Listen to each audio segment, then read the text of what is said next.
Bismillahirrahmanirrahim. Assalamualaikum warahmatullahi wabarakatuh.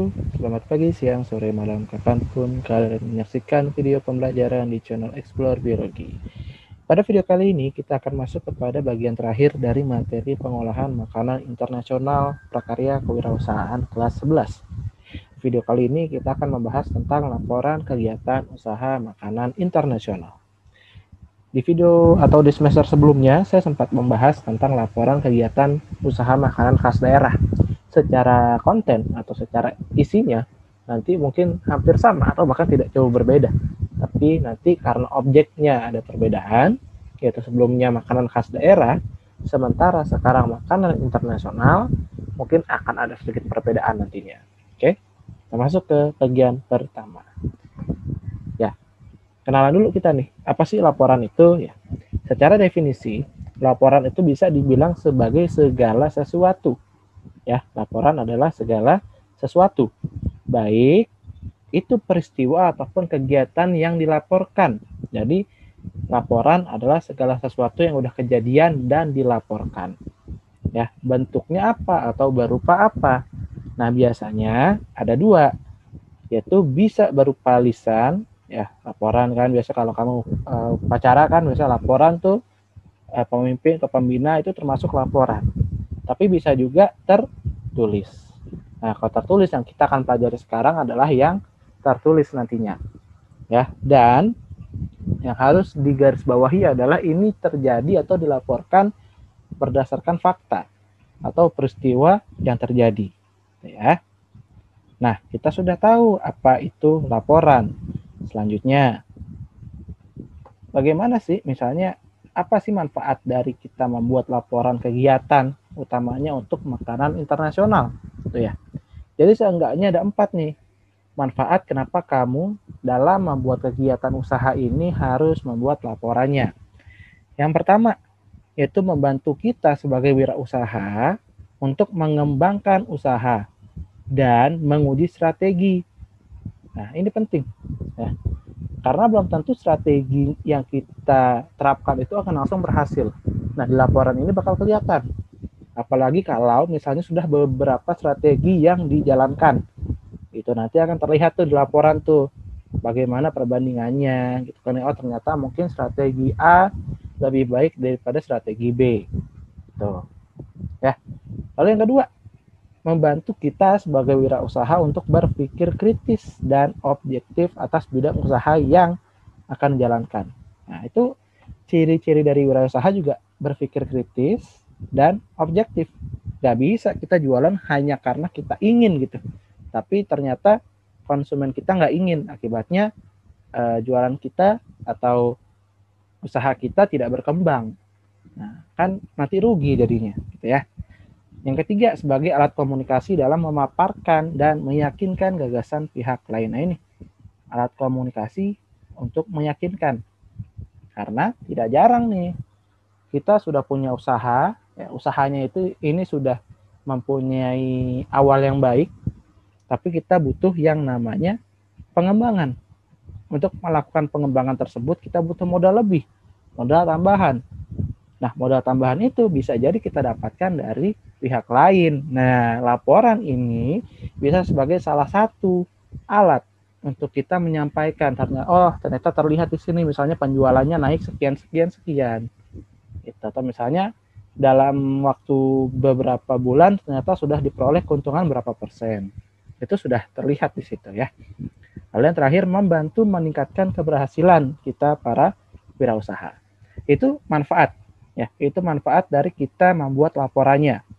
Kemudian, itu setelah kita tahu manfaatnya, kita harus belajar yang namanya menganalisis laporan tersebut. Ya. Menganalisis laporan berarti kita melakukan yang namanya suatu kajian atau penelitian. Aduh, Pak, bahasanya berat. Kajian itu maksudnya udah kita kaji. Kita lihat laporan yang udah kita bikin, lalu nanti tindak lanjutnya apa. Gitu. Apa aja nih hal-hal yang perlu diperhatikan? Nah, yang pertama misalnya menyimak laporan dengan seksama. Ya, jadi benar-benar diteliti tuh, ya, sehingga informasi yang kita sampaikan kepada pembaca nantinya bisa utuh dan lengkap. Jangan sampai orang baca laporan kita justru dia nanya lagi tentang data tersebut. Misalnya kita jualan dari Januari sampai Desember. Oh, ternyata datanya cuma sampai ada Oktober. Kan itu bikin orang bertanya, loh ini data November Desembernya mana? Gitu. Tuh contohnya gitu ya. Lalu yang kedua, memahami isi laporan, baik dari bentuknya, isinya, maupun kebahasaannya. Nah, ini harus gampang dipahami. Gitu. Tidak hanya harapannya kalau kita paham, ya saat membaca orang lain juga akan paham. Gitu. Hanya gunakan bahasa yang efisien dan efektif, gitu misalnya. Lalu yang ketiga, menguraikan secara detail atau rinci pokok-pokok isi laporan. Ya, rinci, detail, pokoknya jangan sampai orang nanya lagi dari laporan kita. Kalau bisa dari laporan kita itu udah tergambarkan semua, udah orang nggak perlu nanya lagi, sudah teryakinkan. Nah, itu udah keren banget tuh kalau bisa kayak gitu. Ya. Yang keempat, pengecekan terhadap setiap hal yang dilaporkan secara detail dan cermat. Tuh. Dan yang kelima, tidak mencampur adukan antara fakta. Fakta itu objektif. Dia tidak ada peran kita atau pendapat kita di sana. Jadi kalau misalnya penjualannya sebulan cuma 100. Ya udah kita tulis sebulan 100. Gitu. Nggak boleh kita lebih-lebihin gitu misalnya. 100 kedikitan. Naikin deh tulisnya 500 gitu ya, jangan. Itu berarti kita sudah mencampur adukan yang namanya fakta dengan opini atau pendapat. Kalau tadi fakta itu bersifat objektif. Kalau pendapat atau opini itu bersifat subjektif. Ya. Yang keenam, melakukan kajian terhadap kebenaran atau ketetapan hasil laporan tersebut. Ya. Kebenaran atau ketetapan tersebut harus jelas gitu. Laporan tersebut harus benar. Jangan sampai ternyata kita tidak detail, kita tidak memeriksa secara benar, ternyata laporannya salah. Nah, jangan sampai. Apalagi kalau misalnya laporan tersebut sudah sampai ke pihak investor. Wah, repot nantinya ya. Dan yang terakhir, memberikan suatu pandangan atau pendapat terhadap laporan berdasarkan suatu teori atau referensi. Itu hal-hal yang harus diperhatikan saat kita menganalisis sebuah laporan, utamanya laporan kegiatan usaha makanan internasional. Nah, selanjutnya, laporan kegiatan usaha itu merupakan dokumen tertulis. Ya, tadi seperti saya bilang, walaupun laporan itu bisa ada dua, yaitu lisan dan tertulis, tapi yang kita bahas di sini adalah yang tertulisnya. Ya. Nah, dokumen tertulis ini disiapkan oleh siapa? Oleh kita, wirausahawan atau wirausahawati, untuk mengembangkan semua unsur yang relevan, sehingga harapannya nih, orang lain itu bisa tertarik buat menjalin kerjasama. Ini tahap akhir dari bisnis kita.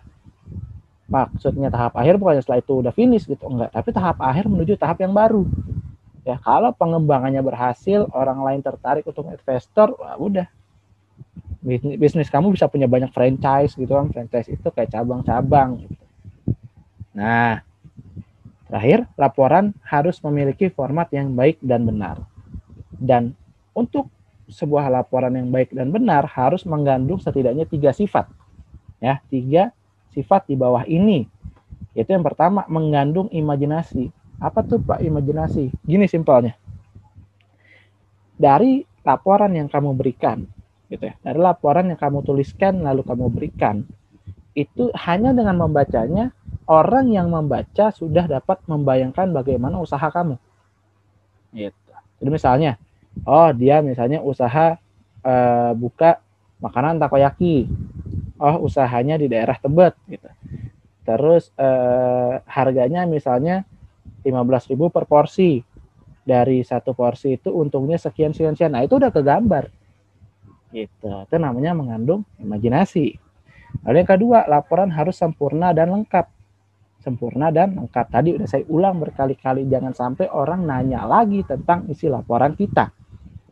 Dan terakhir, laporan harus disajikan secara menarik. Nah, ini penting. Menarik tapi tidak berlebihan. Beda ya. Terkadang karena kita ingin menarik perhatian pembaca, justru jadi berlebihan. Tuh, jangan sampai berlebihan juga ya.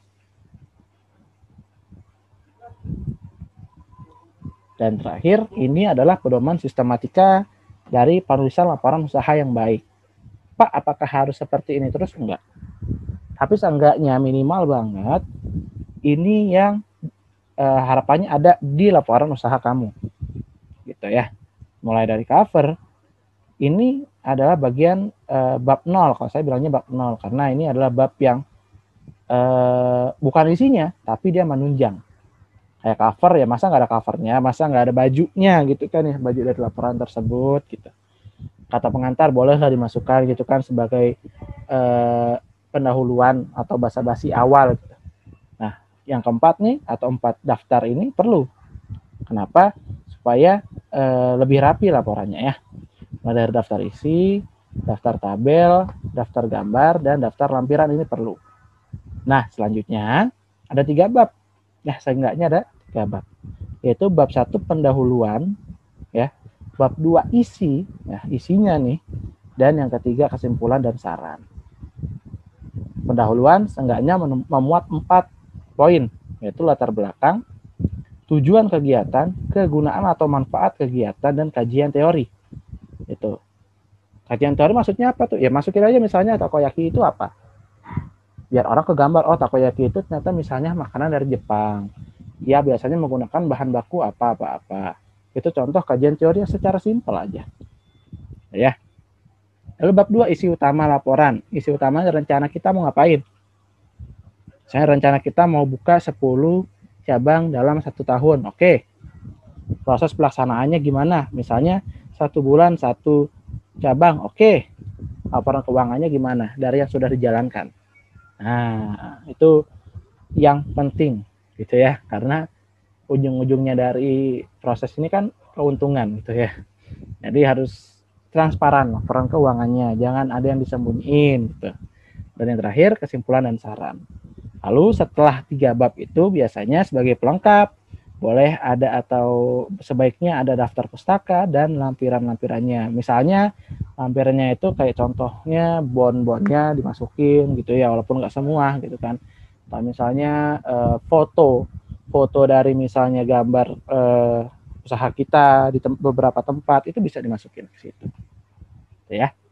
Tapi ingat, format ini tidak mengikat. Tapi format ini adalah contoh yang baik dari sistematika laporan usaha yang dibuat. Gitu ya. Oke, sekian video kali ini. Semoga dari rangkaian video pengolahan usaha makanan internasional bisa bermanfaat untuk kalian. Jika ada pertanyaan boleh ditanyakan ke kontak saya di PPT ini. Ya. Jika saya ada salah kata mohon maaf. Sampai berjumpa di video pembelajaran selanjutnya. Wassalamualaikum warahmatullahi wabarakatuh.